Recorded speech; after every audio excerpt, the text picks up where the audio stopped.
Assalamualaikum warahmatullahi wabarakatuh.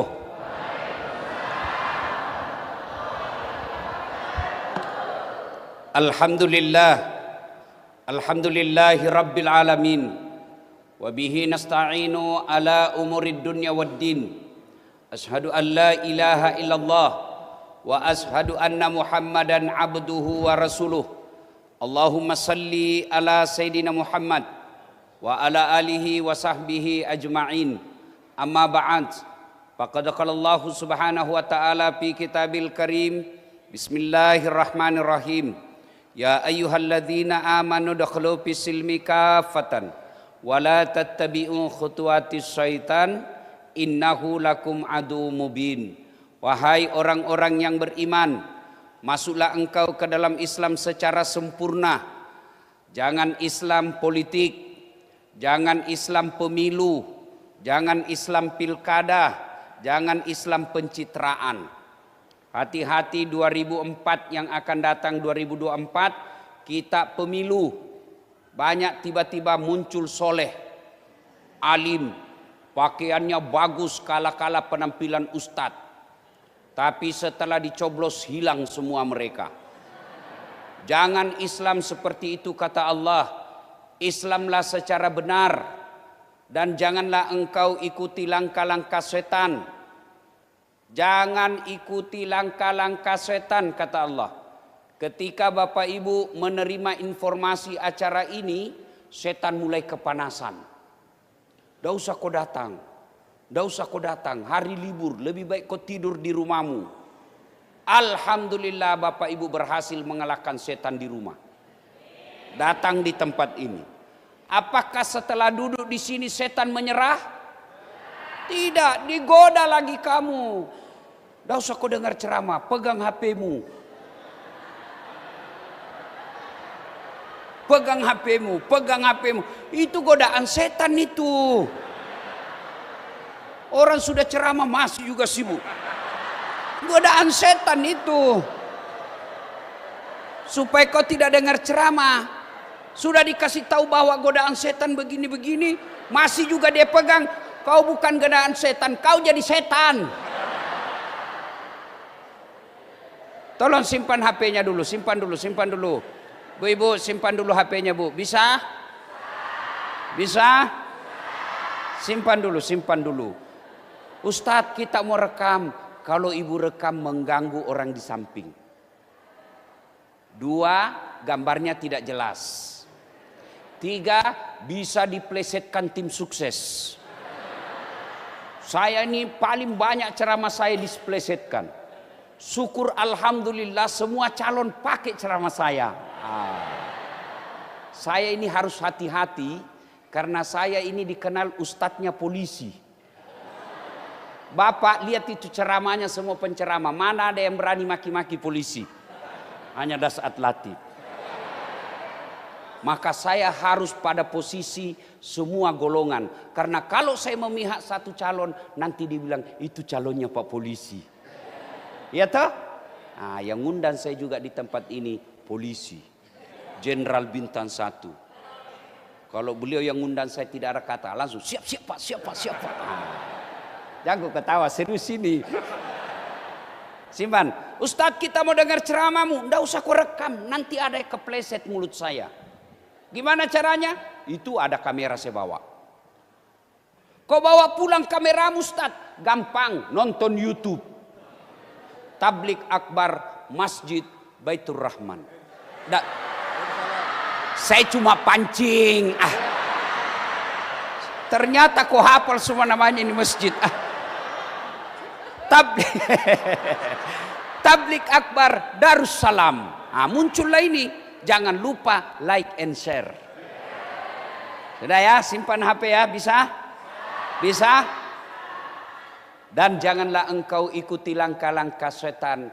Karena sesungguhnya setan itu musuh yang nyata bagi kalian. Musuh kalian bukan polisi. Hei, anak muda. Hei, jangan kau musuhi polisi. Kalau hilang motormu siapa kau cari? Satpol PP. Bu, kalau tanahmu diserobot tetangga, siapa kau cari? Siapa? Polisi. Makanya jangan musuhi polisi. Pun kalau ada di pinggir jalan, itu polisi Pelemindia. Jangan musuhi polisi. Polisi juga jangan musuhi ulama. Kenapa? Karena kalau kau mati, siapa bungkus kau?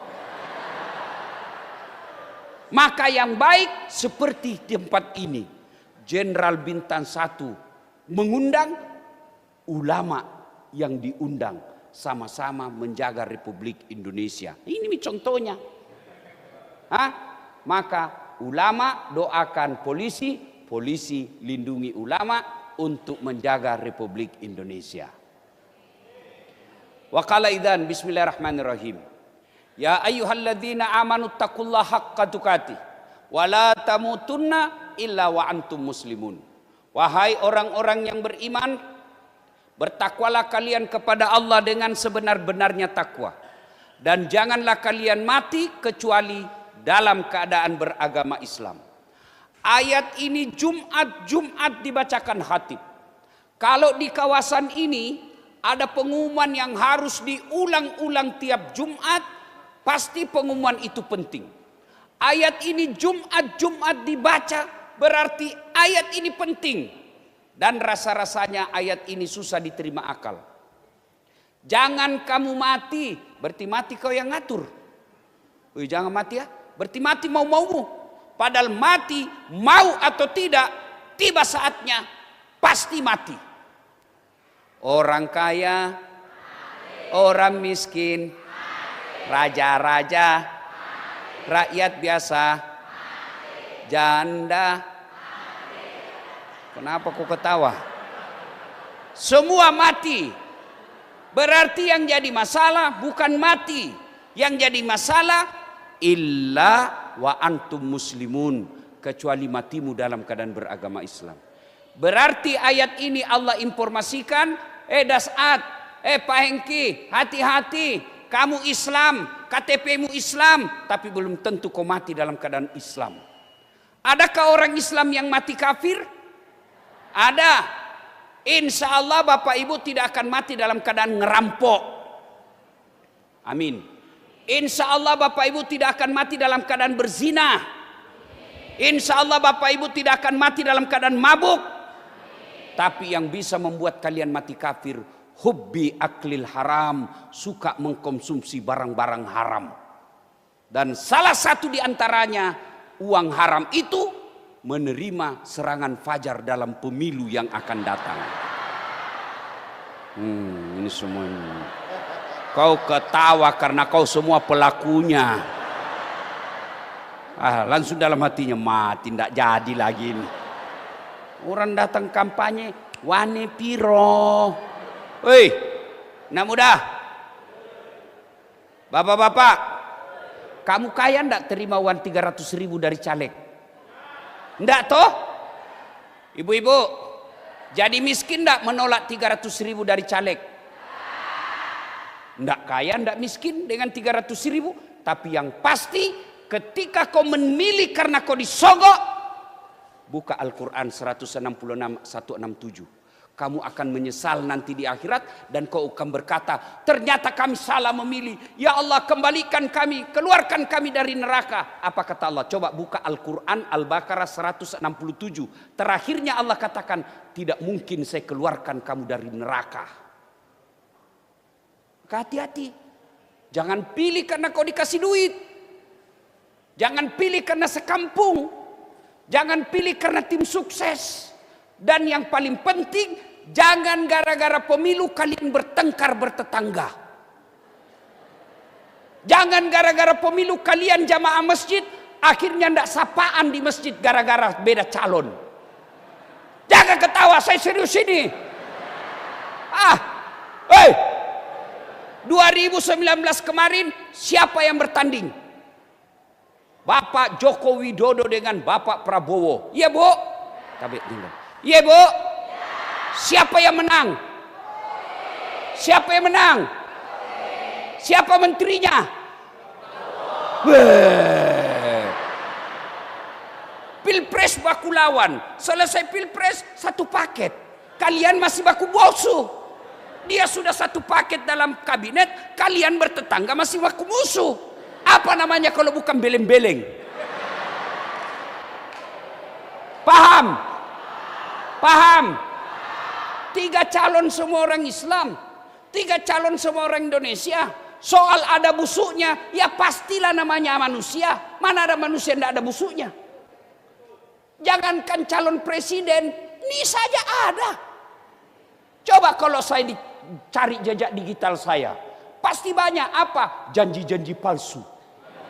Apa janji palsu saya? Waktu kuliah banyak cewek saya janji. Kita akan sehidup semati. Kemanapun kau pergi, aku akan mengikutimu.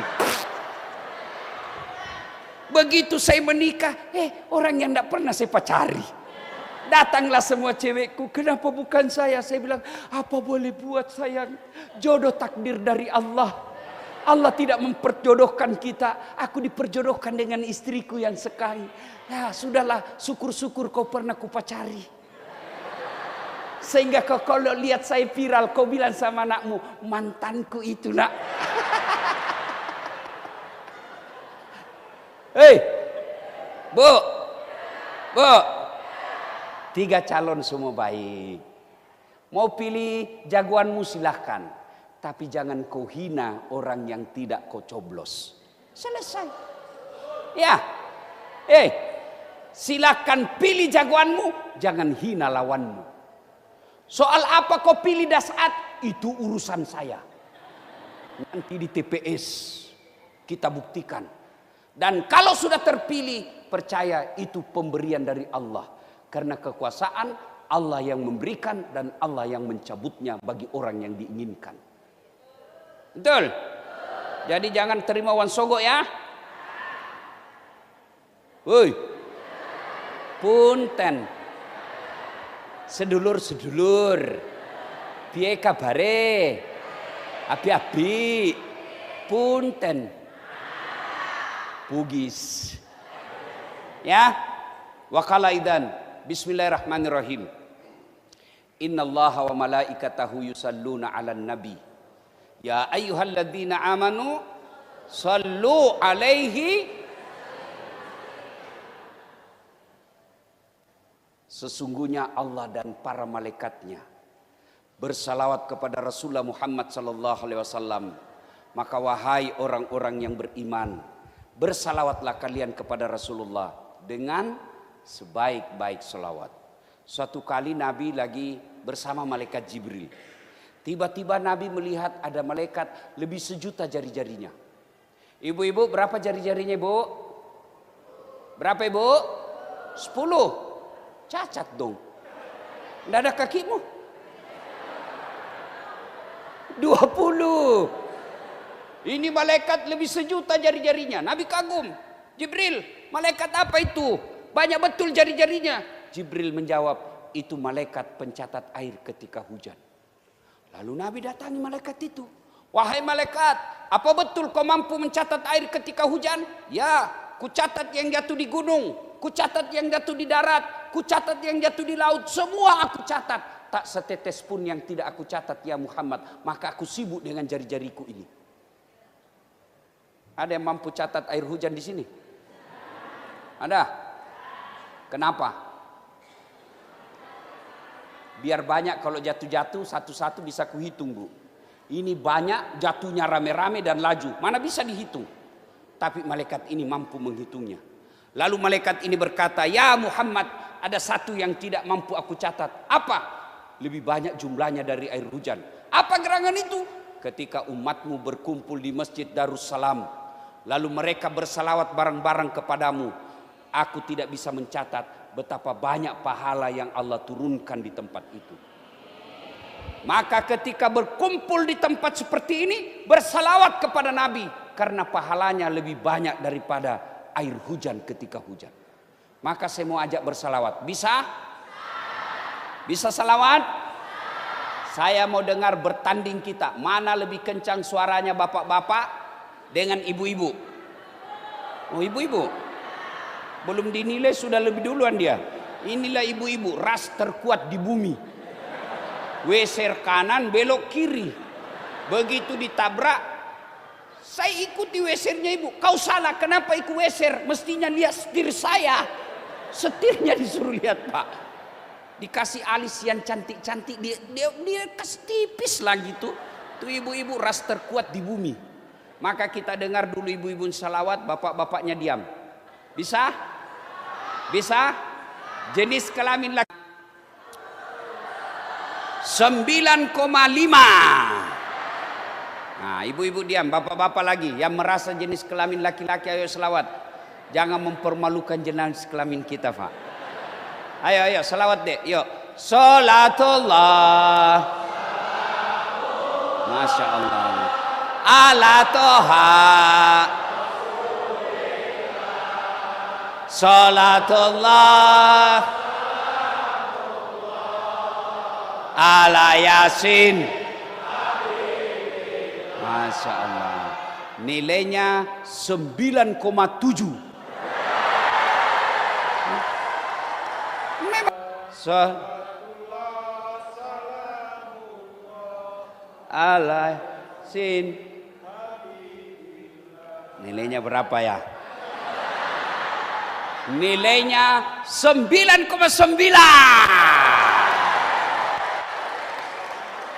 Kecil kenapa besar nilainya Ustaz?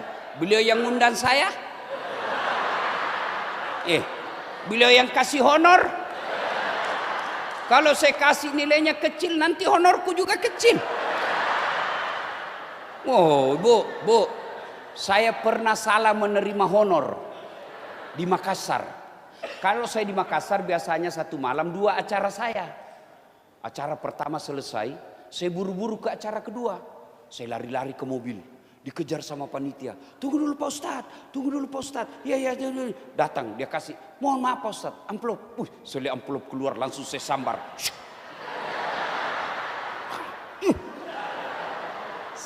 Duduklah saya di mobil. Begitu saya duduk di mobil, saya kasih keluar amplop. Astagfirullah, salah kasih ini panitianya Pak. Apa dia kasih saya? Susunan acara. Allahu Akbar. Senangnya ibu-ibu saya menderita. Ayo kita selawat bareng-bareng. Ibu, bapak, adik, atas bawah semua kita selawat. Salatullah ala toha rasulillah. Salatullah ala Yasin.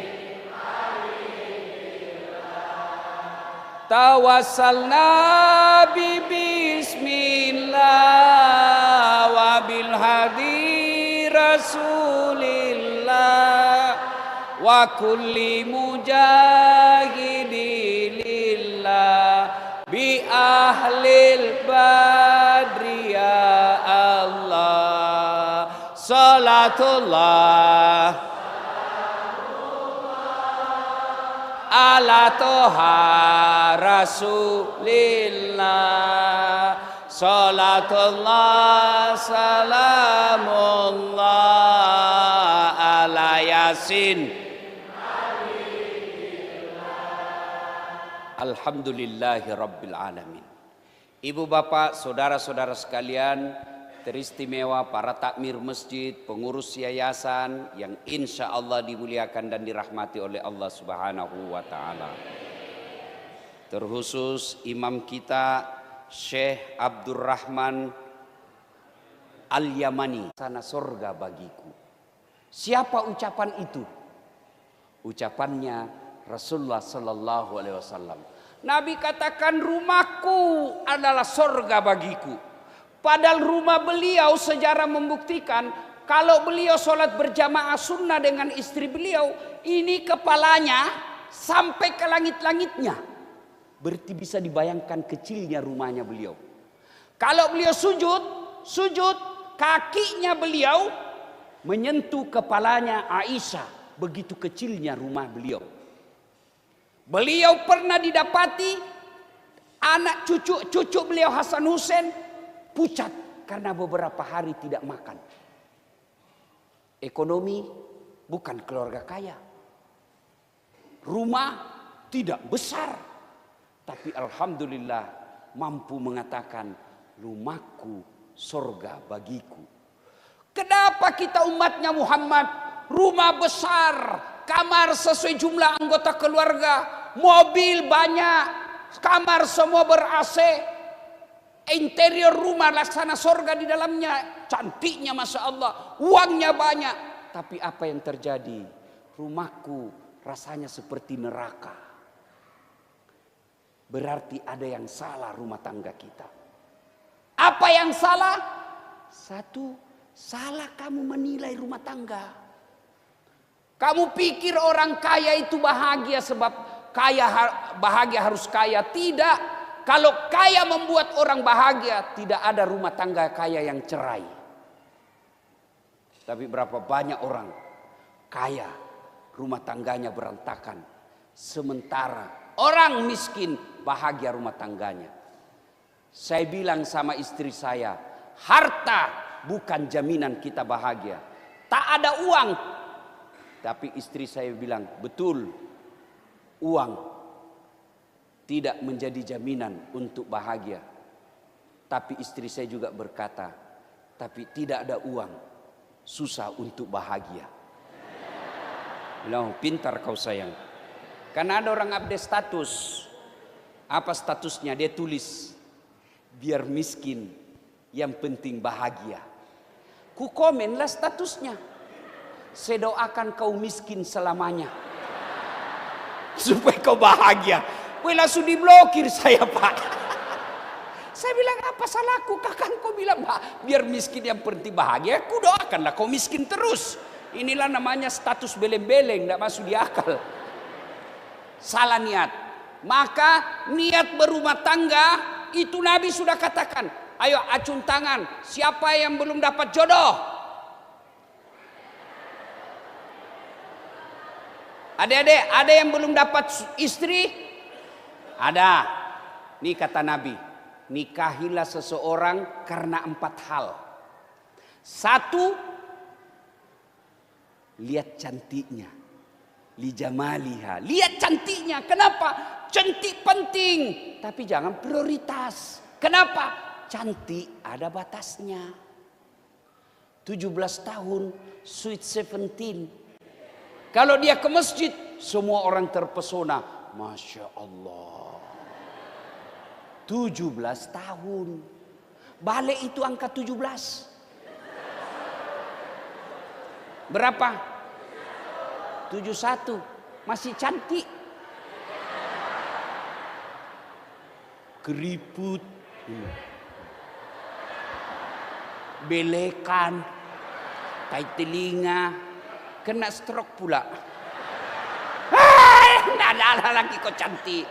Cantik penting tapi jangan prioritas. Kenapa? Ada batasnya. Maka cantik itu bicara cinta. Cinta itu bicara nafsu. Nafsu itu bicara keindahan. Maka tidak ada anak muda jatuh cinta sama nenek-nenek. Kenapa? Karena biar kau kaya bagaimana, tidak cantik lagi kamu. Maka cinta pasti ada batasnya. Makanya Islam katakan mawaddah warahmah. Cinta dan kasih sayang. Cinta itu identik dengan nafsu. Karena dia nafsu, maka cinta berbicara tentang nafsu. Maka nafsu itu disebut bulan madu. Bulan madu, Pak. 1 bulan. Kalau panjang pasti orang bilang tahun madu. Namanya bulan. Saya ditanya sama orang ustadz, bagaimana cara membedakan madu asli dengan madu palsu? Saya bilang gampang. Bawa itu madu ke rumahmu. Kalau dia mengamuk istrimu, kalau istrimu di rumah ngamuk, pasti madu asli itu. Paham? Paham ibu?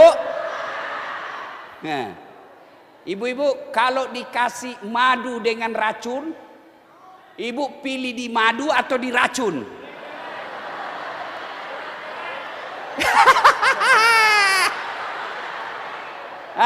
Maka nikahi seseorang karena cantik. Cantik penting. Kenapa? Karena dia hampir 24 jam di depan kita. Baru bangun, dia lagi. Habis mandi keluar kamar mandi, dia lagi. Sudah pakaian mau makan, ada lagi depan dia lagi. Mau keluar rumah, dia lagi.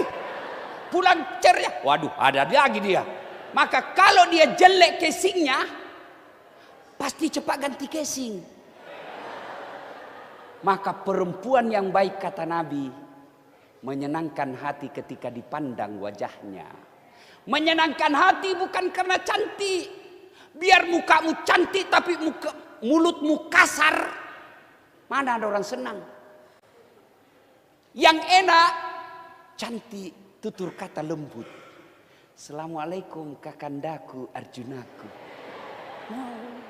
Itu istri saya begitu bu. Kalau saya mau pergi kerja, dia cium tanganku.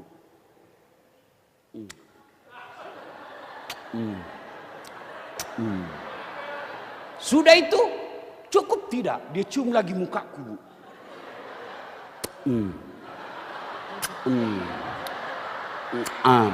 Ini agak lama. Bener. Tanya tetangga saya, sopir saya. Biasa saya malu bu, karena saya kan malu dilihat tetangga. Sudah selesai? Tidak. Dia usap lagi dadaku. Lalu dia bilang, ridhoi saya Ustaz. Dia tidak tutup pintu mobil sebelum saya bilang, iya sayang, saya ridhoi kau. Baru saya pergi, dia sambil menyanyi, ku lepas di kau pahlawan. Itu tambah-tambah, itu tambah-tambah. Bu, hei, cantik. Maka istri mesti cantik. Tapi yang jauh lebih penting dari cantik itu di poin keempat. Cantik penting, tapi jangan prioritas kata Nabi. Yang kedua kata Nabi, pilihlah dia karena keturunannya. Orang Jawa berkata, bebet, bibit, bobot. Iku siopo iku rek. Itu perempuan kan begitu. Kalau dilamar dia kerja bagus gajinya, ada yang lamar usianya 25 tahun. Siapa sih?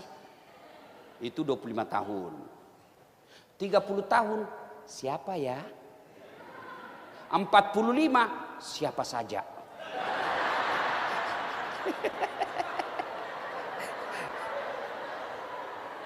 Penting itu keturunan. Lihat siapa bapaknya, siapa neneknya.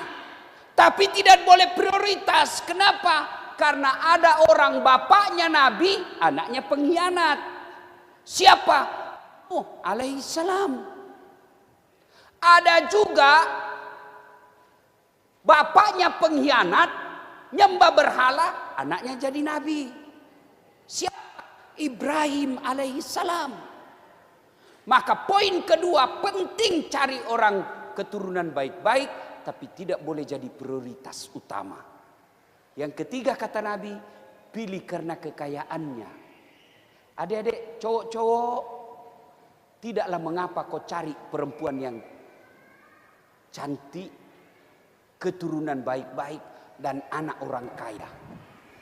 Dia mau Ustaz saya mau sekali sama perempuan begitu Ustaz. Cantik, keturunan orang baik-baik, kaya. Saya mau sekali Ustaz. Saya bilang betul. Tidak usah, pakai ini saja deh. Kau mau sekali sama dia. Kamu mau betul sama dia. Dia juga mau sama kamu. Cuma mau muntah lihat kau. 4. Pilih kata Nabi karena agamanya. Kata mahasiswa saya, Ustadz, kenapa agama nomor 4? Mestinya dia nomor 1. Oh jangan salah dek. Betul agama nomor 4. Tapi tidak titik di situ, koma. Dikasih stabilo, bol, cetak miring, huruf kapital. Berarti penting sekali. Kata Nabi, utamakan agamanya, karena dengan agama kau mendapati semuanya. Ada perempuan cantik betul, tapi miskin. Ada kaya sekali, tapi mukanya hancur.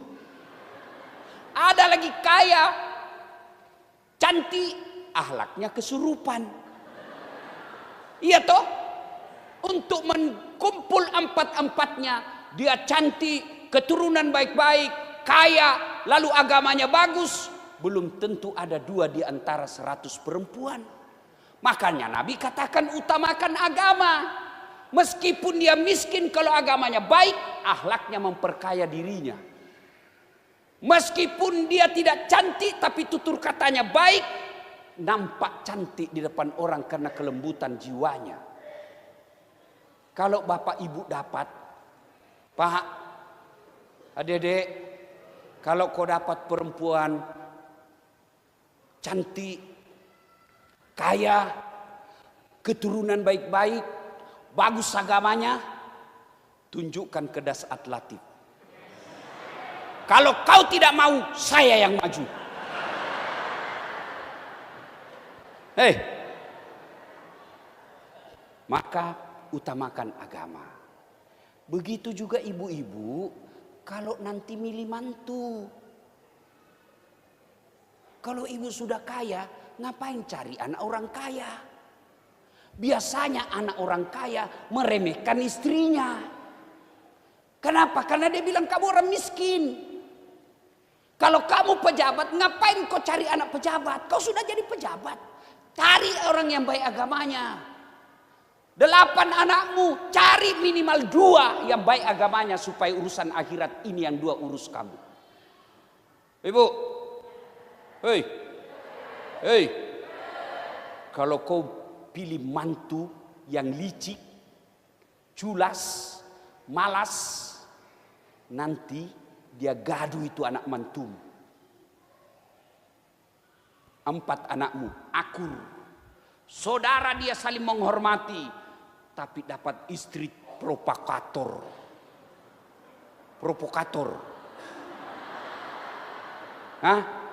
Dia datang ke suaminya, bodoh memang kamu itu. Apa itu, masa adekmu dapat rumah, kamu tidak dapat padahal kau anak pertama. Ya sudahlah, saya memang tidak dapat rumah, tapi kan saya disekolahkan bapak sampai ke luar negeri S2. Itu lebih mahal dari rumah itu. Sekolah, jangan kau pulang ke rumah kalau kau tidak bawa mobil itu pulang. Suaminya takut sama istrinya. Akhirnya datang bersaudara, dek, kamu sudah dapat rumah, saya juga mau. Apakah bapak, abang mau? Saya mau mobil. Itu mobil untuk saudara kita yang tidak ada urusan. Akhirnya bertengkar bersaudara gara-gara apa? Salah milih mantu. Makanya ibu, jangan pilih karena kaya doang. Kalau kaya itu menganggap enteng. Pilih. Maksudnya bukan saya. Maksudnya yang bagus agamanya. Jelas ibu? Maka mau bahagia rumah tanggamu berawal dari memilih. Pak, tahu sawah? Tahu sawah? Ada petaninya. Apa ditanam di sawah? Padi misalnya ya, tanam padi. Sawah itu perempuan, tempat nanam. Padi itu suami. Biar sawahnya bagus, bersih, sawahnya bagus, tapi ditanami padi yang bermasalah, ada hama. Kira-kira bisa panen? Enggak. Biar padinya bagus, bibitnya bagus, tapi sawahnya berhama, bisa panen? Maka itulah sebabnya Al-Quran menjelaskan, laki-laki baik-baik tidak akan menikah kecuali dengan wanita baik-baik. Wanita baik-baik tidak akan menikah kecuali dengan laki-laki baik-baik. Adik-adik sekalian, kalau kau mau mendapat istri yang baik, syarat pertama kau dulu yang harus baik. Cewek-cewek, kalau kau mau dapat laki-laki yang baik, kamu dulu yang harus baik. Nggak usah kau update status, mudah-mudahan dapat jodoh orang baik. Nggak. Bagaimana? Biasa kan yang bikin status beleng-beleng. Pagi-pagi jogging, status pagi jam 7. Siang OTW mall. Sore OTW nonton bareng. Maghrib OTW gunting kuku.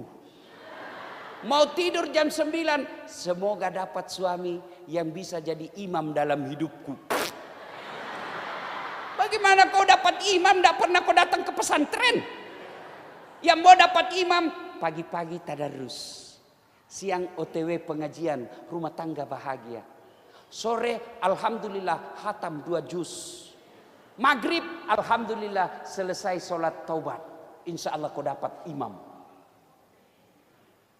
Bagus, insya Allah. Tidak usah kau galau. Kalau kau baik, Allah kirimkan kau perempuan baik. Mana buktinya? Bu, saya baru sekali menampilkan istri saya di depan umum. Itu waktu saya resmikan masjid yang saya bikin untuk bapak saya. Saya tampilkan istri saya. Semua netizen bilang, "Wih, menang banyak Pak Ustadz." Saya istri saya, Bu, tidak pernah kenal. Tidak pernah tahu. Tidak pernah lihat wajahnya. Tidak pernah lihat fotonya. Saya kenal ibunya hari Ahad, Jumat saya melamar. Waktu saya lamar, dia bilang ibunya, "Lihat dulu anakku Ustaz." "Tidak usah Bu Haji." Nanti Ustaz tidak senang." "Tidak usah Bu Haji." "Kenapa?" "Sebelum saya masuk ruang tamunya, saya lihat ada foto bapak dan mamanya. Cantik." Saya bilang pasti tidak jauh-jauh dari sini. Kan ada pepatah mengatakan buah jatuh tidak jauh dari pohonnya. Iya toh Ibu? Kecuali yang dibawa kelelawar. Nah, jauh itu jatuhnya. Begitu selesai ijab kabul, tidak pernah saya lihat Pak. Selesai ijab kabul, kan orang Bugis itu kalau menikah tidak ada perempuan di sini. Dia di dalam kamar. Nanti selesai halal, kan kalau belum ijab kabul tidak boleh dia di sini, belum halal. Nanti selesai ijab kabul baru diambil. Di mana diambil istri? Di kamarnya orang tuanya. Tempat terhormat di ruang rumah, kamar orang tua. Datanglah kita, diketuk pintu. "Assalamualaikum." Itu mesti bawa uang, Bu. Uang pembuka pintu namanya. Dia tidak mau buka kalau tidak ada uang. Artinya tidak boleh kau balik ke rumah kalau tidak ada rezeki kau bawa, meskipun sedikit. Cuk. Dalam hati saya, mudah-mudahan cantik istri saya. Mudah-mudahan cantik istri saya. Begitu dibuka pintu, Masya Allah. Cantik, hafal Quran. Tidak pernah ketemu. Ada orang 5 tahun pacaran. Hampir tiap hari sama. Selesai menikah, baru 1 tahun saling menghina di medsos, berakhir dengan perceraian dan saling mempermalukan. Kenapa? Terlalu lama kau pacaran. Pacaran itu membuat orang buta hati dan keras hati. Maka Bu, kalau ada yang suka anakmu, kasih nikah. Caranya apa? Suruh dulu datang menjelang maghrib. Begitu masuk maghrib, "Nak, kamu azan ya?" "Sudah azan." "Nak, karena kau akan menjadi imam bagi anakku, silakan kau mimpin dulu imam sholat." Mulai gemetar itu, mati sudah saya ini. Dia ambil surah Al-Kafirun. "Wala antum abiduna ma'abud, wala ana abidum ma'abattum, wala antum abiduna ma'abud, wala ana." Ini mertuanya sudah giling kepala, calon mertuanya di belakang. "Wala antum abiduna ma'abud, wala ana abidum ma'abattum." Adiknya yang masih SD, adiknya ini calon istrinya, dia teriak, "Kak, kenapa itu tak putar-putar tidak mau sampai? Kata ini calon ini juga pikir. Kalau begini batal. Seandainya saya KPU ya, KPU, saya salah satu cara memilih presiden suruh imam dulu. Oh, pasti banyak yang mundur. Bu, lihat agamanya. Berapa banyak orang bertengkar setiap hari. Apa? Takut sama istrinya. Dia bilang, temanku yang polisi, sebenarnya kami ini Ustaz, bukan takut sama istri. Cuma ini istri sedikit-sedikit melapor sama istrinya komandan. Dan komandan juga takut sama istrinya. Kalau saya Pak, demi Allah saya tidak takut sama istri saya. Tidak ada orang Bugis takut sama istrinya. Cuma istrinya lebih berani dari saya Pak. Itu yang jadi masalah. Dia tidak takut sama kita Pak. Hei, coba lihat, Bu, coba lihat rumah tangga. Coba lihat. Ada orang sudah 2 anaknya masih ngontrak-ngontrak. Ada apa enggak? Ada, bahkan sudah ada cucunya belum punya rumah. Iya toh? Ada orang alhamdulillah belum menikah karena bapaknya kaya, sudah punya rumah. Tapi apa masalahnya? Tidak punya anak. Yang tadi tidak ada rumahnya 7 anaknya. Ini bawa rumah besar dan anaknya. Alhamdulillah punya rumah, punya anak. Apa tidak ada masalahnya? Ada lagi masalahnya. Apa masalahnya? Mertuanya selalu intervensi masalah keluarga. Ya toh? Alhamdulillah mertuanya baik. Apa lagi masalahnya? Suaminya selingkuh. Iya. Sama-sama setia. Apa lagi masalahnya? Anaknya narkoba. Tidak ada rumah tangga yang tidak ada masalahnya. Termasuk Dasat Latif. Bohong saya kalau saya bilang tidak ada masalah. Masalah saya paling besar sekarang, banyak janda-janda curhat. Benar Pak Jenderal. Dan dia modus pura-pura, Ustadz, baru saja suami saya meninggal. Adakah doa-doa penenang jiwa? Saya kirimlah doa-doa. Sudah lama-lama, lalu dia bilang, Ustadz, alhamdulillah jiwa dan saya sudah tenang sekarang Ustadz. Tapi saya butuh imam Pak Ustadz. Saya bilang, oh ya Bu, ya mudah-mudahan dapat imam. Langsung dia bilang, Ustadz, maksud saya, maukah Ustadz menjadi imam dalam hidupku? Saya jawab, saya bilang, mohon maaf Ibu, saya bukan imam, saya penceramah. Salatullah ala toha rasulillah. Salatullah ala yasin. Nah, ada orang biasa bilang begini, Ustadz, bahagianya rumah tangganya itu dari mana Ibu tahu? Itu Ustadz, itu statusnya di Instagramnya, romantisnya, bawa foto-foto berpeluh Ustadz, jalan-jalan pegang tangan. Saya bilang, kau sini dulu. Itu foto 1 menit saja. Kau tidak tahu 23 jam sekian menit apa yang terjadi. Iya toh? Foto share 30 detik selesai. Kita tidak tahu apa yang 23 jam. Pastilah yang namanya dipublikasi yang bagus-bagus di share. Masa lagi bertengkar dia siaran langsung, hai guys, ini istri saya lagi bergamuk guys. Tidak mungkin. Iya toh? Maka semua orang punya masalah. Orang kaya Bapak pikir tidak ada masalahnya? Banyak juga masalahnya. Semua kita punya masalah. Alhamdulillah Allah tidak mengatakan Dasat, kalau ada masalahmu kau kaya dulu, tidak. Pak Hengki, kalau ada masalahmu kau jadi Kapolda dulu, tidak. Allah cuma minta ketika ada masalahmu 2 saja Allah minta. Saya sekarang takut kasih naik jari Pak. 2 saja Allah minta. Apa itu? Ista'inu bisobri wassalah. Sabar, perbaiki solatmu. Saya yang selesaikan masalahmu. Itu janji Allah, bukan janji caleg. Wih, kalau caleg Pak, andai saja boleh kita dijanji surga, dia janji juga kita surga Pak. Mau dipilih bagi-bagi kartu nama, sama-sama kita orang Sunda. Nih, pilih saya. Begitu terpilih, dia ganti nomor HP-nya. Pak, Bu, kalau ada masalah rumah tangga, 2 saja Allah minta. Sampean sabar. 2, perbaiki sholatmu.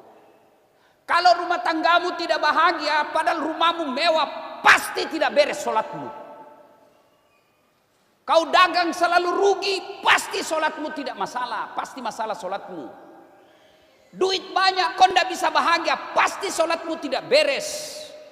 Maka pulang dari sini, kalau masalahmu rumah tangga banyak, perbaiki sholatmu. Ya Bu. Ilmu pertama sah. Tapi suami saya jelek Ustaz. Ya jodohmu. Kenapa jelek Ustaz? Karena kalau gagal dia malu jalan sama kamu. Kenapa? Karena kau juga jelek. Selesaikan begitu. Ustaz, dia kasar. Itulah takdirmu Allah kasih. Kalau kau tidak tahan, bukan dengan saling mempermalukan. Caranya apa? Kamu kembali ke rumah orang tuamu. Pak, saya sudah capek kau maki-maki. Balikkan saya ke rumah orang tuaku. Saya istirahat dulu. Begitu. Jangan bertengkar. Hamil lagi. Ada juga sekali begitu. Coba.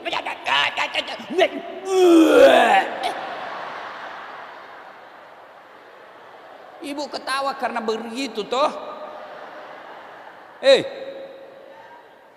Pasti kalau rumah tanggamu dihiasi dengan kesabaran, pasti bahagia. Kalau sholatmu sudah sholat tapi rumah tanggamu masih masalah, berarti sholatmu belum beres. Saya sholat Ustaz, betul sholat tapi kau main-main. Allahu Akbar.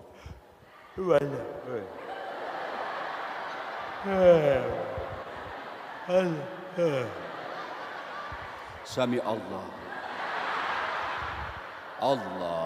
Baru dia sujud sambil dia.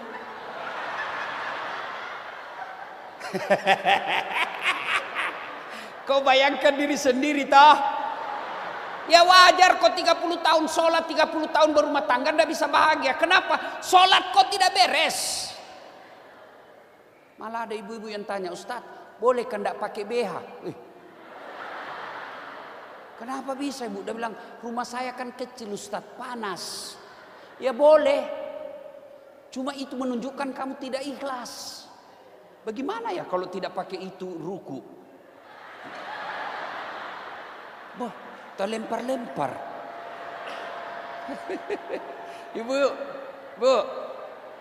Ibu menghadap sama Pak Jenderal Hengki, tidak pakai itu.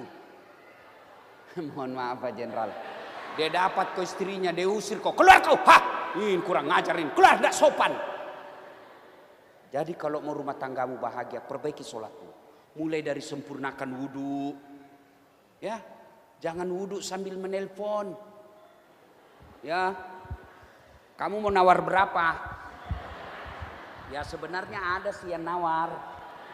Itu sudah tanda-tanda mungkin kau husuk. Ya, atau wudhu sambil nyanyi.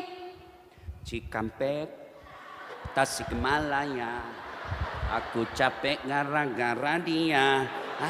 Sudahlah itu. Maka saudara-saudaraku, kalau mau bahagia rumah tanggamu, pondasi utamanya perbaiki sholat. Alangkah bahagianya anak pertamanya azan, anak keduanya iqamah, bapaknya imam, ibunya ceramah. Anak-anak sekalian, susah sekali kulahirkan kau nak. Saya waktu lahirkan kau tidak ada rasanya enak. Nak mau mati rasanya ibu. Lalu anaknya bertanya, Mak, menderita ndak waktu melahirkan? Iya nak, menderita, hamil pun menderita. Tapi kok diulang-ulang ya mak? Saya sampai 7 bersaudara. Ya, alangkah bahagianya rumah tangga. Makannya makan berjamaah, sholatnya sholat berjamaah, tidurnya anaknya bareng-bareng. Kalau dia belum balik, kita dulu sabar, pasti datang dari Allah. Maka berdoa supaya Allah berikan hidayah dalam rumah tanggamu. Dan berdoa itu tidak harus bahasa Arab. Berdoa boleh pakai bahasa Sunda, boleh pakai bahasa Jawa, bahkan boleh berdoa dalam hati. Tidak, dalam hati saja.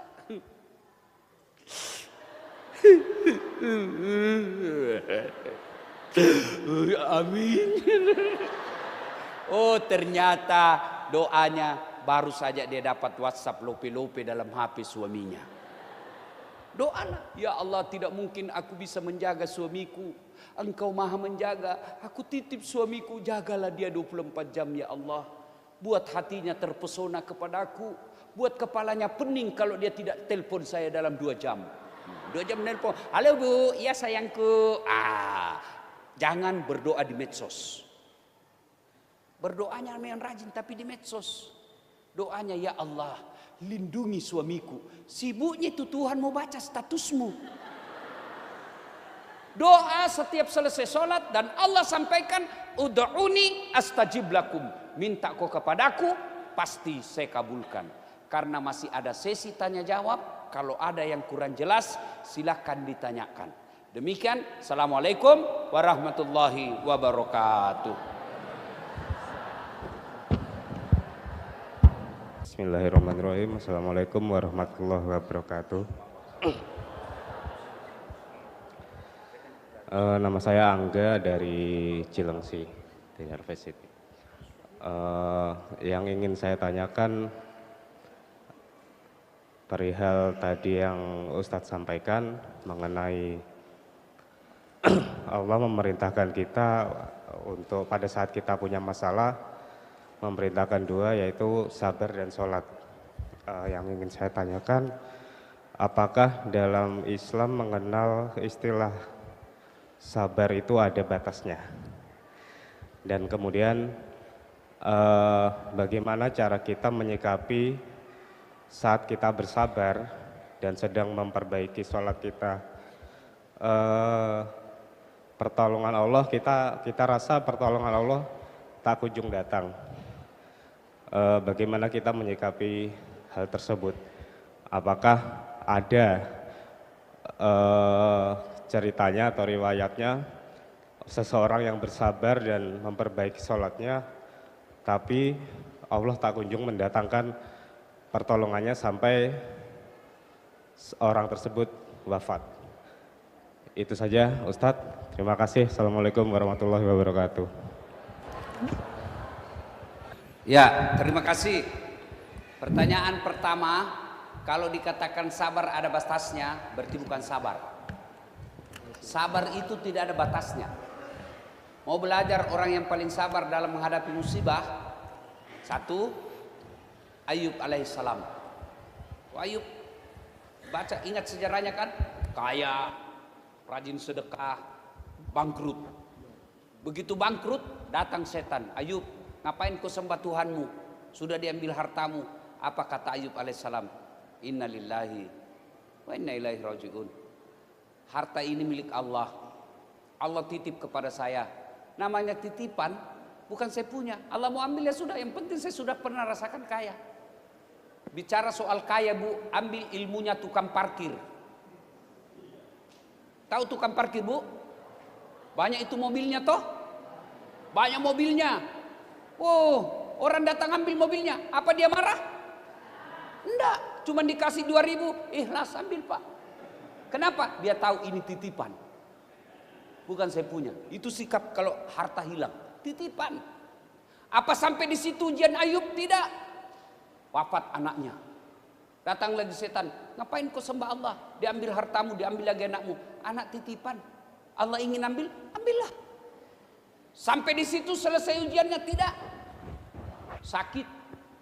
Seluruh tubuhnya dimakan ular. Ini saja tidak dimakan ulat, Bu. Hati sama lidah. Nih tulang giginya kelihatan karena habis dimakan ulat ini pipinya. Datang setan, bangkrut, diambil anakmu, sekarang kau sakit. Ngapain kau sembah Allah? Apa kata Ayub? Alhamdulillah, saya sempat rasakan sakit.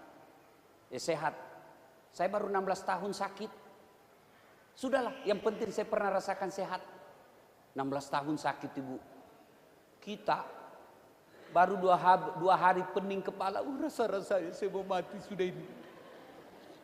Ayub, cukup situ jangan tidak. Datang lagi, setan apa? Diusir dari kampungnya. Keluar kau, nanti kami ketularan. Ayub tetap beribadah. Cukup sampai di situ tidak, ditinggal lagi istrinya. Pergi istrinya.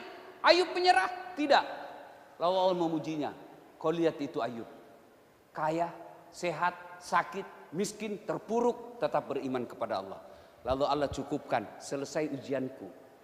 Hentakkan kakimu di tanah, keluar mata air, buka bajumu, usapkan itu, ambil air dari bajumu, usap badanmu, sembuh. Saya sudah sabar, Ustaz. Sudah 2 tahun saya berdoa tidak dikasih. Baru 2 tahun. Zakaria alaihissalam minta anak usianya 21 tahun. Kapan Allah kasih? 90 tahun baru Allah kabulkan. Itu Nabi, Pak, Nabi. Apalagi kita yang tukang tipu. Berdoa pagi mau dikasih besok. Memangnya ada orang dalam urus kamu? Jelas. Sabar, Pak, tidak ada batasnya. Dan kalau ada batasnya berarti bukan sabar namanya. Ya, jelas. Apakah ada orang yang baik agamanya masih diberikan ke masalah? Rasulullah. Kurang apa itu hebatnya ibadahnya Rasulullah? Kurang apa dekatnya Allah dengan Rasul? Sampai Allah katakan dalam hadits qudsi, andai bukan karena kau Muhammad, saya tidak ciptakan itu dunia dan isi. Tapi apa Nabi tidak ada masalah rumah tangganya?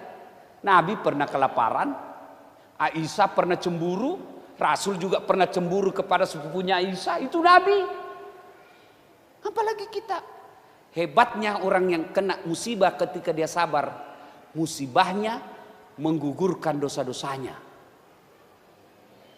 Maka sabar saja. Bagaimana sikap sabar? 1, inna lillahi wa inna ilaihi raji'un. Istri kau kau tinggalkan. Inna lillahi. Jangan juga di depannya inna lillahi. Begitu di depannya kau bilang inna lillahi, nah tambah kurang ajar, kau kira saya mati.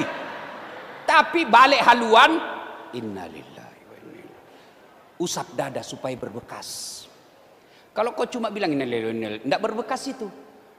Inna lillahi wa inna ilaihi raji'un. Pasti ada bekasnya. Pasti sampai ke hati. Begitu juga ketika zikir. Jangan terlalu cepat. Zikir yang bagus. Subhanallah, subhanallah, subhanallah. Alhamdulillah, alhamdulillah, alhamdulillah. Ya, sembilan.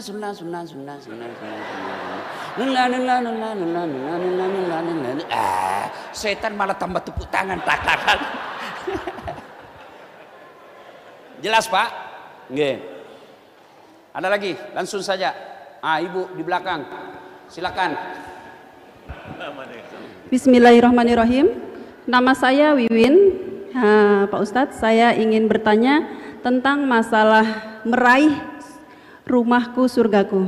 Ya, di antaranya tadi Bapak Ustadz mengatakan bahwa kalau kita ingin mendapatkan jodoh yang baik, maka perbaikilah akhlak kita, atau sebaliknya. Sering saya melihat pada teman-teman rekan-rekan semua juga ada kebetulan yang sudah pinter agamanya mendapatkan yang sebanding. Tapi fenomenanya ada juga yang saya lihat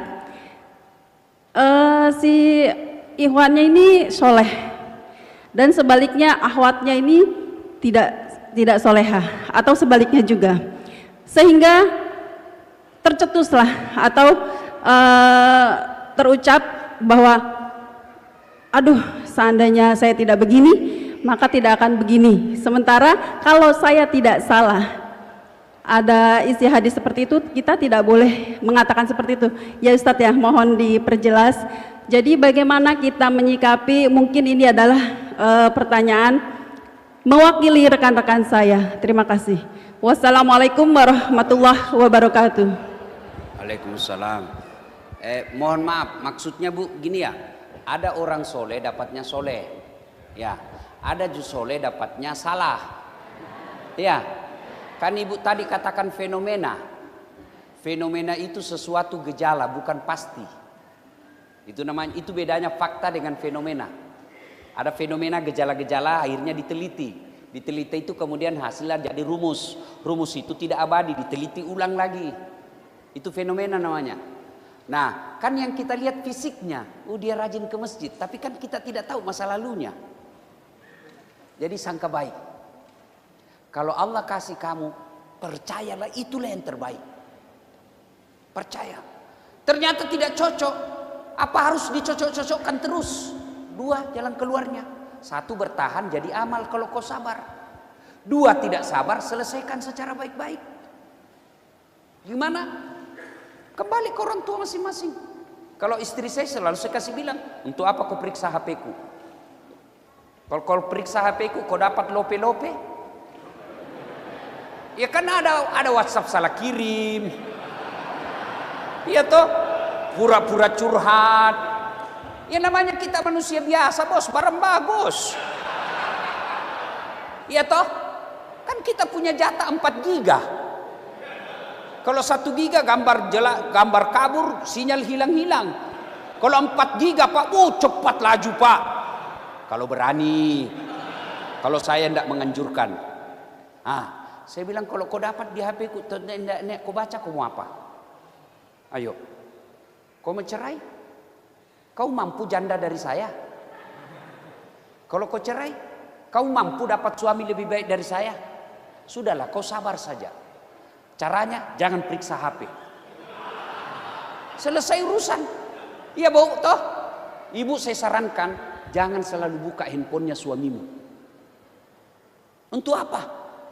Untuk apa? Dosanya pun kalau dia maksiat kau tidak tanggung. Kau mau periksa seberapa mampu kau jaga suamimu HP-nya. Ini kau periksa ada 4 di mobilnya. Kenapa kau tahu? Ya saya begitu. Kan Ibu, untuk apa kau periksa HP? Lebih baik kau sibuk membenahi dirimu menjadi istri yang soleha, maka siapapun yang goda suamimu tidak tergoda. Coba kalau seperti istri saya, itu setengah jam sebelum masuk waktu subuh pasti dia sudah bangun. 11 tahun saya sama, tidak pernah saya lihat dia tidak bangun lebih awal. Biasa saya bilang sama mamaku, lebih dulu ini istriku masuk surga dari saya. Tidak pernah bertetangga. Tidak suka itu pergi di toko-toko mahal beli. Dia cuma beli kain. Dia bilang kalau saya beli di toko mall, siapa yang kasihan ukur-ukur jas jahit-jahit orang miskin seperti dia. Saya bilang dalam hati, alhamdulillah aman dompet. Iya Pak Jenderal, itu istri saya kalau pergi ke mall, dia lengket tangannya di sini. Tidak pernah dia lepas. Orang bilang, Ustadz romantis ya Ustadz. Saya bilang enggak. Kalau lepas tangannya ini banyak diambil. Itu yang disebut positive thinking. Ya. Maka kalau mau dapat suami yang baik, kita dulu yang baik. Mau dapat istri yang baik. Tapi ternyata ada orang baik dapat jodoh yang salah. Terima, pasti itu yang terbaik menurut Allah, bukan menurut kita. Kan datang itu salon masyarakat di Madinah melapor sama Umar. Ya Amirul Mukminin, Pak Presiden, ada perempuan mau menikah.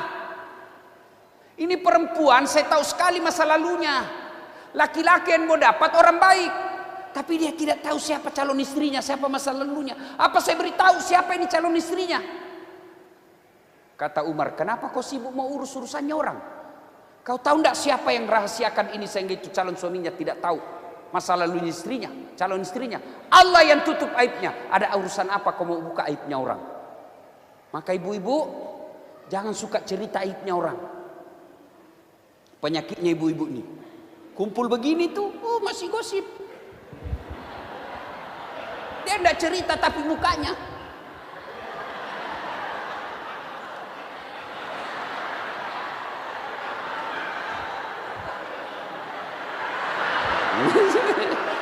Iya toh. Ustadz aja dia gosip. Itu juga bajunya yang di YouTube. Astagfirullah. Saya pernah pergi ceramah, Pak, ada baju saya, memang sering saya pakai. Saya lewat, saya dengar itu ibu gosip. Itu juga bajunya yang viral. Saya bilang, kenapa? Khusus saya kok, saya yang pakai baju, kau yang sibuk. Berarti gosip. Jangan cerita kejelekan orang. Lebih baik sibuk ngurusi kejelekan diri sendiri. Jelas ya Bu ya? Punten. Lagi.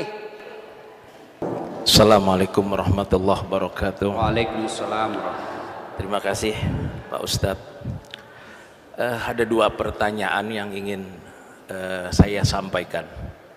Yang pertama, dalam rumah tangga, kadangkala satu pernikahan itu berjalan mulus pada saat-saat yang terindah, tapi mencapai pernikahan melebihi daripada pernikahan atau perkawinan perak, kadang-kadang kita kandas. Fakta banyak membuktikan seperti itu. Pada akhir perjalanan mereka berpisah, mereka bercerai.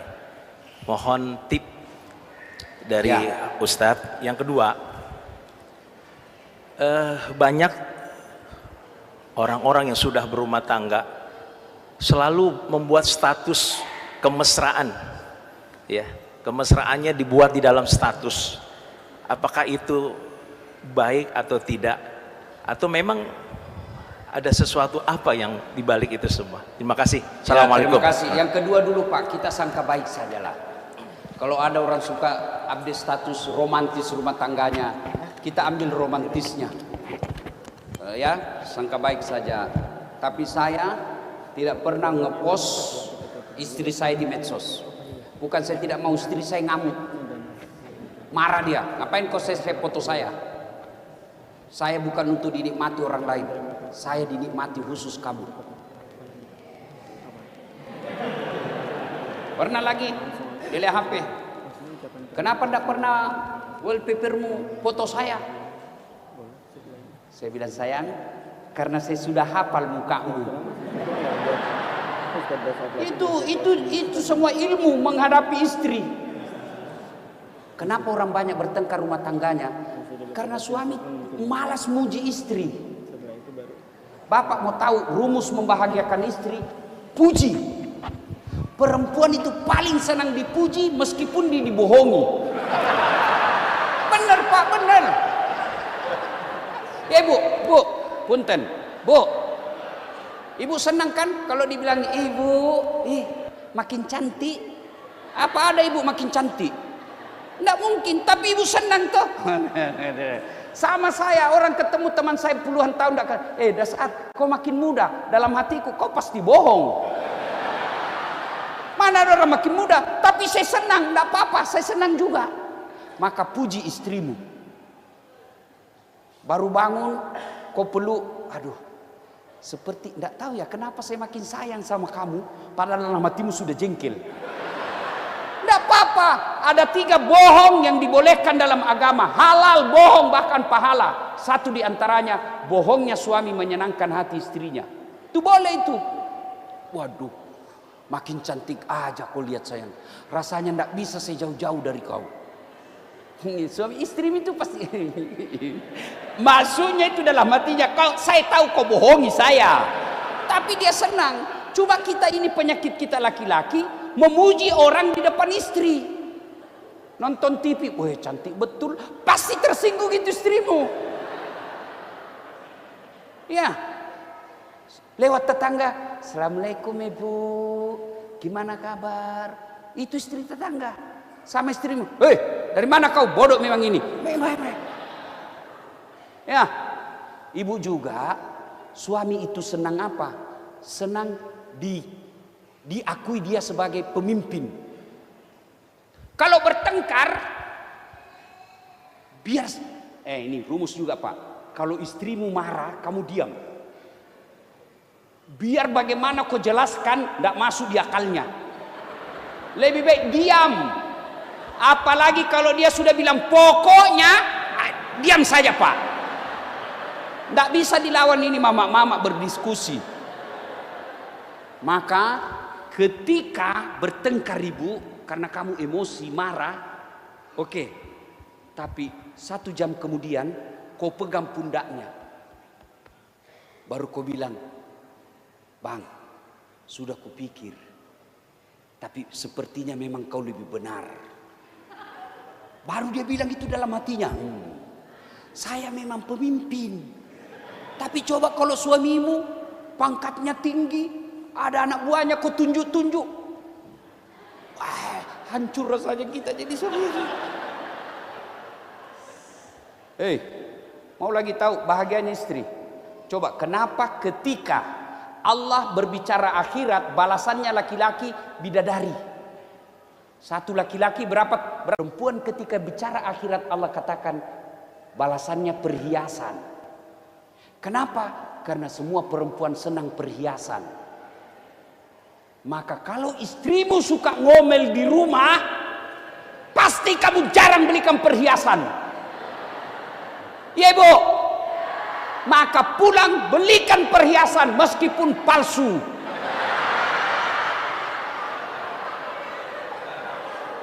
Ini benar ini Bu, benar. Saya kan pulanglah saya umroh. Saya belikanlah perhiasan istri saya. Besar. Kalung. Ini sayang, hadiah. Saya pulang umroh. Senang dia. Wah, alhamdulillah, terima kasih Ustaz. Dia pikir emas. Lama-lama baru kira-kira 4 bulan kemudian baru dia tahu bukan emas. Dia bilang palsu pada ini Ustaz. Saya bilang ya kan kau tahu sayang, saya tidak bisa belikan kamu asli. Di mana saya dapat duit? Percayalah, meskipun itu rantai palsu, tapi cintaku 24 karat kepadamu. Langsung dia senyum. Yang paling penting cinta. Coba. Pak, percaya Pak, rumus menghadapi perempuan jangan pakai perasaan, pakai akal. Karena kalau perasaan dipakai Pak, tersinggung kita tiap hari. Bayangkan kalau dia tunjuk-tunjuk kita, nah kita yang cari uang, kita yang cicil mobil, kita cicil rumah, kita biayai dia, baru dia tunjuk-tunjuk kita, rasanya kita anak buah ibu. Kan tidak masuk perasaan kita kurang ajar, rasa ku tempeleng ini. Tapi apa boleh buat, pakai akal. Berarti selama ini saya belum berhasil mendidik istriku. Karena kalau istrimu kasar, pasti kamu yang gagal didik istrimu. Kalau ibu punya suami kasar, berarti ibu baru berhasil menjadi istri yang seperti diharapkan. Coba saya kalau ku telepon istriku pagi. Hai sayang. Bikin apa? Nih Ece lagi saya ajar ngaji. Video call. Langsung dalam hati. Tidak sia-sia saya dapat istri seperti ini. Coba kalau ditelepon suami di mana? Lagi di mall. Telepon dulu di mana? Salon. Teleponnya pedi minikur. Pas pulang suaminya, mana kau ibu? Cerewet sekali ini. Pasti ada ceweknya. Di rumah tidak pernah disayang. Jangan pernah kau bilang sama suami, jangan pulang. Kalau dulu perempuan bilang jangan pulang, setengah mati suami. Kenapa? Tidak ada rumah kos waktu itu. Sekarang begitu kau bilang jangan pulang, langsung suami bilang merdeka.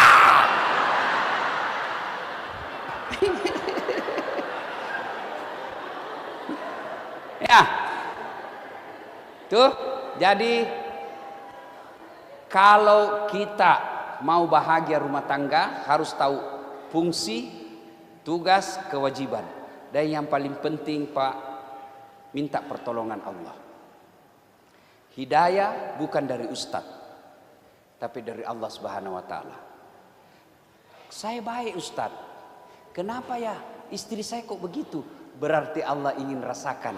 Allah ingin bapak punya amal mengurus istri. Itu saja. Itu namanya sangka baik. Karena tidak gampang juga jadi istri, Pak. Umar kan itu paling hebat, Pak. Sampai Umar itu kalau ketemu jin, setan minggir, Pak. Begitu perkasanya Umar. Suatu ketika datang sahabat ingin melaporkan istrinya. Kenapa? Istri sahabat ini suka ngomel. Dia mau laporkan kepada Umar supaya Umar panggil istrinya. Begitu dekat dengan rumahnya Umar, dilihat, Umar juga dimarahi sama istrinya. Pulang.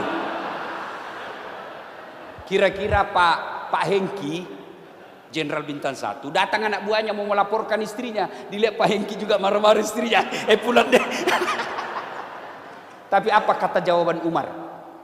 Begitulah cara saya berterima kasih kepada istriku yang telah hamil, melahirkan, dan menyusui anakku. Ini 3 yang tidak bisa ditanggung laki-laki. Hamil, melahirkan, menyusui. Ya toh Pak, ibu-ibu masih ingat waktu hamil? Enak enggak? Jalan aja susah. Duduk pakai standar samping. Hamil, melahirkan. Ada ibu-ibu melahirkan senyum. Mentang-mentang orang kaya keluar kona. Enggak. Menyusui. Masih ingat waktu menyusui, Bu? Masih? Apalagi waktu tumbuh giginya. Nah, ini urusan perempuan, bapak-bapak enggak tahu.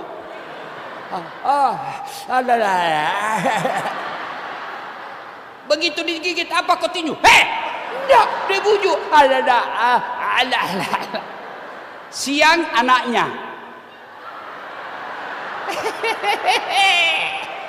Malam bapaknya. Itulah. Maka kalau istri ngomel, pakai ilmunya Umar. Ibu juga jangan suka ngomel. Pernah dengar jin dalam sumur lari? Ibu, kan ada di Makassar, ibu bertanya, kenapa itu suamiku tidak betah di rumah Ustaz? Bawaannya ngomel, lari aja di rumah. Saya bilang, ibu, ada suami istri, istrinya suka ngomel. Ada uang suami ngomel, tidak ada lebih-lebih. Cepat pulang ngomel, terlambat apalagi. Ngomel aja kerjanya. Suatu ketika suaminya belikan perhiasan, Pak. Dibelikan perhiasan cincin emas. Sedang istrinya. Kata suaminya, dek, kita pergi ziarah sumur tua ya. Ada sumur, Pak, usianya 400 tahun. Dalamnya 12 meter. Pergilah. Sampai di bibir sumur, dia bilang suaminya, dek, kau lihat dulu itu sumur. Dalam enggak? Enggak, Bang. Lihat dah baik. Airnya dangkal, Bang. Paling sampai di lutut. Dalam hati suaminya berarti aman ini. Didorong masuk istrinya. Buk! Ngomel kau di situ, enggak ku dengar juga. Ngomel kau sampai puas. Suaminya di atas. 1 jam kemudian tiba-tiba dari dalam sumur ada makhluk keluar, Pak, tinggi besar hitam. Duk! Wih, kaget suaminya. Siapa kamu? Saya jin penunggu sumur ini. Saya sudah 400 tahun tenang-tenang dalam sumur ini. Ada perempuan masuk di dalam, ngomel aja kerjanya. Saya sudah 400 tahun tenang, ada perempuan di dalam, baru 1 jam ngomel aja kerjanya. Nggak tahan saya, lebih saya lari. Apa? Paham ibu? Paham? Jadi kalau suamimu tidak betah di rumah, pasti kau suka ngomel. Apalagi kalau dia sudah pensiun. Itu laki-laki kalau sudah pensiun, post power syndrome, penyakit jiwa, gampang tersinggung. Ada suami, Ustadz, kenapa akhir-akhir ini saya gampang tersinggung? Kenapa? Saya kemarin tidur-tidur di ruang tamu. Karena tidak ada lagi kegiatan saya tidurlah pagi-pagi, nonton TV. Di samping saya ada kucingnya cucuku. Saya baring-baring sama. Lewat itu istriku, ditendang itu kucing. Apa ini kucing? Pagi-pagi tidur aja kerjanya. Dia bilang, kucing ditendang Ustadz, saya yang tersinggung. Nah, itulah perasaannya pensiunan. Jadi hargai suamimu kalau sudah pensiun. Jelas ya? Ya, sudah cukup karena waktu yang terbatas. Terima kasih kepada Pak Brigadir Jenderal Polisi Pak Hengki yang mengundang saya. Karena kalau majelis taklim mengundang saya ke sini, Bu, susah.